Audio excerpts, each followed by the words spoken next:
Hello wheel lovers, welcome to my channel. Video शुरू करने से पहले जो कोई भी मेरे चैनल में नए हैं जाते टाइम मेरे चैनल को सब्सक्राइब जरूर करके जाइए और जितने भी बैकग्राउंड नॉइस है उसे इग्नोर करके मेरे वीडियो पर एक लाइक कमेंट करके वीडियो को शेयर जरूर कीजिए। चलिए शुरू करते हैं historical Wangxian fan fiction love never die के नेक्स्ट पार्ट को। पिछले पार्ट में हमने देखा था जिशुआन और यानली की शादी हो चुकी थी और वांगजी ने भी सबको बता दिया था कि विंग ही उसका ओमेगा है। लेकिन इसके बाद विंग को लेकर सभी वान वांगजी को टोंट मारने लगे। अब आगे तभी मैन वहाँ आई। जिन मैन ने कहा, हाँ हंगवनचुन, इसे आपने अपना पार्टनर बनाकर सही नहीं किया है। वैसे भी आप इस पूरे कल्टीवेशन वर्ल्ड के सबसे बेस्ट कल्टीवेटर है। आपको तो कितनी सारी ओमेगा मिल सकती थी, फिर आप इस ओमेगा को अपना पार्टनर कैसे बना सकते हैं? वैसे भी इसे देखकर तो लगता नहीं है कि यहाँ खड़े एक नॉर्मल कल्टीवेटर को भी ये हरा सकता है। उसकी बातों से सभी कन्विंस हो गए थे। सभी बस यही कह रहे थे कि विंग ने वांगजी को फंसाया है। वो बस लान फुरेन और गुस्सू की फर्स्ट ओमेगा बनने के लिए हंगवनचुन को अपने प्यार के जाल में फंसा रहा है। विंग की मुठिया लोगों की बातें सुनते हुए कसती जा रही थी।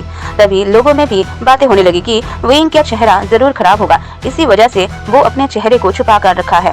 ये बातें मिंग याओ फैला रहा था। विंग को पहले थोड़ा डर लग रहा था, पर ये फीलिंग अलग थी। वो अपनी इतनी इंसल्ट नहीं सह पा रहा था। वो बताना चाहता था सबको कि वो कौन है। वो विंग है, वे भूशियान, वे चांग से एक महान कल्टीवेटर का बेटा और पूरे कल्टीवेटर वर्ल्ड का one of the best Archer. वो बस अपनी इंसल्ट को सहे जा रहा था। तभी वांगजी ने उसका हाथ पकड़ा और उसे शांत करने की कोशिश करने लगा, पर इसका कोई फायदा नहीं हो रहा था। विंग अपने ओमेगा वॉइस में कहता है, आप लोगों को यही लगता है ना मैं हंगवनचुन के लिए सही ओमेगा नहीं हूँ? तो क्यों ना शादी के बाद हम एक प्रतियोगिता रखें जिसमें आपके क्लैन का ओमेगा राजकुमार और राजकुमारियाँ शामिल हो सके और आप लोग देख सके मैं किस काम का हूँ। मैन ने कहा, लान फुरन, पर आप तो पहले ही हंगवनचुन के ओमेगा हैं। विंग ने कहा, जिन मैन आपको नहीं लगता मैंने ये प्रतियोगिता रखा है तो इसका मतलब है यहाँ जीत हार का जरूर कोई फैसला हो सकता है और इसका प्राइज भी मिल सकता है। मैं अपने लान क्लान की फर्स्ट ओमेगा का टाइटल ही छोड़ दूंगा अगर मैं इस प्रतियोगिता में हार गया। क्या अब ये प्रतियोगिता काफी होगी इस कारण के लिए? मैन ने कहा, ठीक है, जैसे आपकी इच्छा लान फुरन।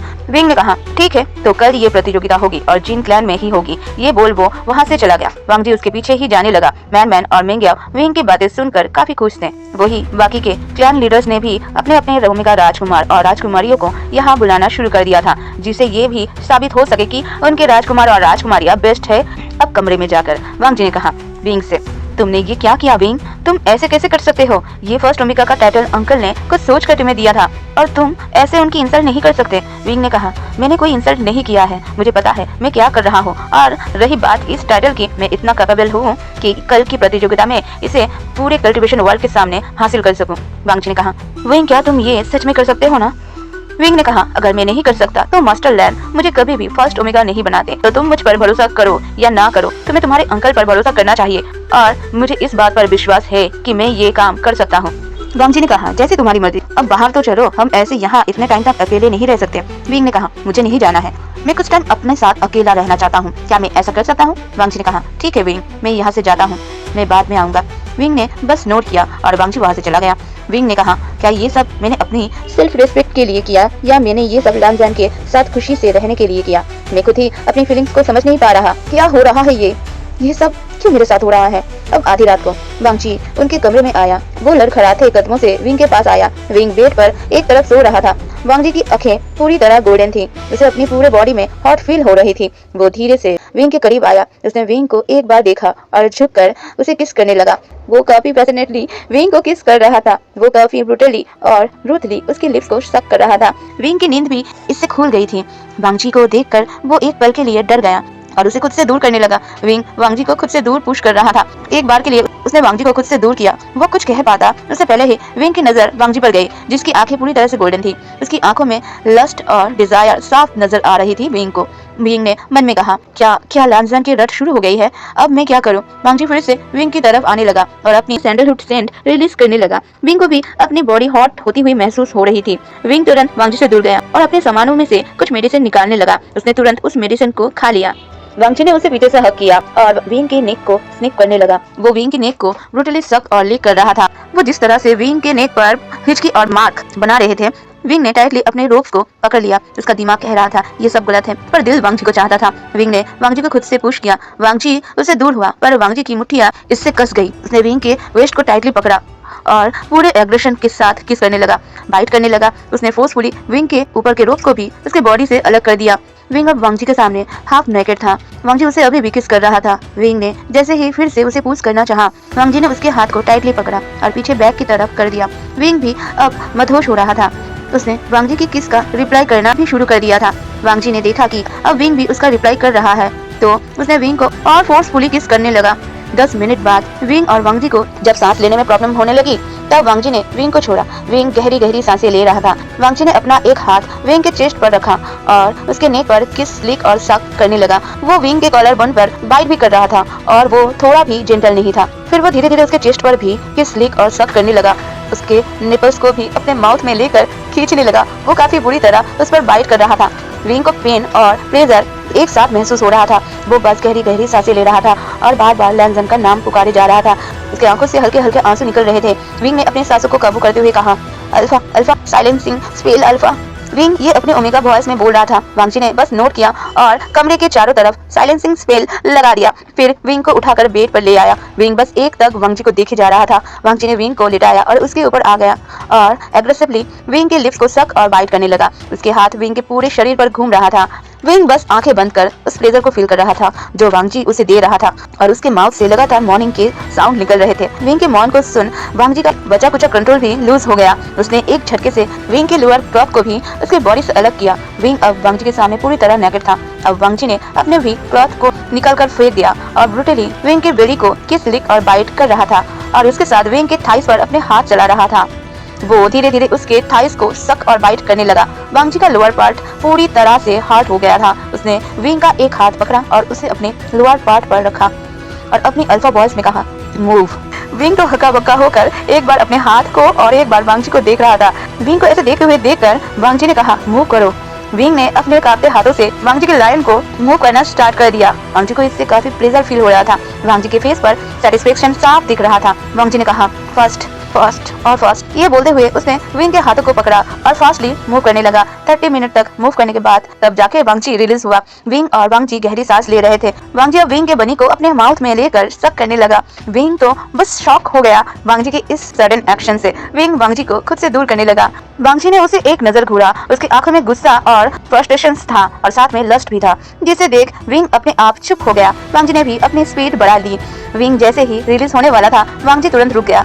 उसने विंग के दोनों लेग्स स्प्रेड किया और एक बार में ही उसके अंदर एंटर हो गया। विंग की एक जोरदार चीख निकल गई। वांग जी ने उसे बस एक्साइटेड किया था, प्रिपेयर नहीं किया था और ना ही कोई वार्निंग दी थी।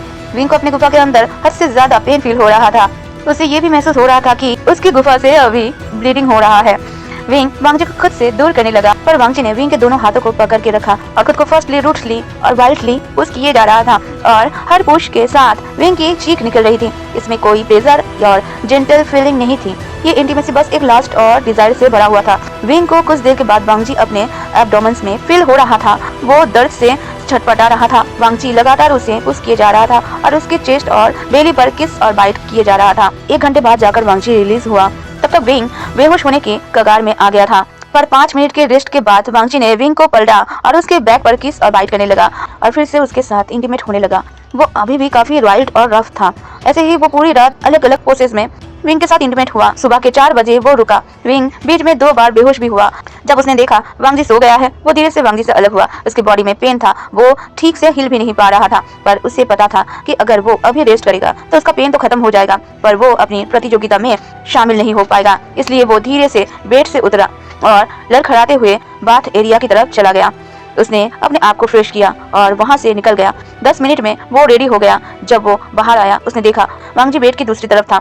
उसने बेड शीट को वहां से निकाला जिस पर कुछ ब्लड भी लगा हुआ था और उसे वॉश कर दिया। फिर वांग जी को उसके इनर रोब्स पहना दिया और खुद मेडिटेशन करने लगा। आधे घंटे से ज्यादा मेडिटेशन करने के बाद अब उसे अपनी बॉडी में एनर्जी फील हो रही थी। उसने पूरे कमरे को देखा और हर चीज को सही से रखा। अब तक 5 बज गए थे। विंग कमरे से निकलकर बाहर चला गया था क्योंकि उसे बार बार रात की बातें याद आ रही थी। कुछ देर बाद वांग जी भी उठा। उसने चारों तरफ देखा और उसे अपने पूरे बॉडी और सर में बहुत ज्यादा दर्द महसूस हो रहा था। वो उठा और विंग को ढूंढने लगा, पर उसे विंग कहीं नहीं दिखा। उसने खुद से कहा, यहाँ मेरे सर में इतना दर्द क्यों हो रहा है और कल रात में कमरे में कैसे आया? मैं तो बाहर था और विंग कहाँ है? ये क्या हो रहा है? यही सब सोचते हुए वो उठा और फ्रेश होने चला गया। मॉर्निंग रूटीन कंप्लीट करने के बाद वांग जी बाहर आया। उसने एक सर्वेंट से विंग के बारे में पूछा। सर्वेंट ने कहा सेकंड मास्टर लान फुरेन बाहर गार्डन में है और वो शॉर्ट फाइटिंग कर रहे हैं।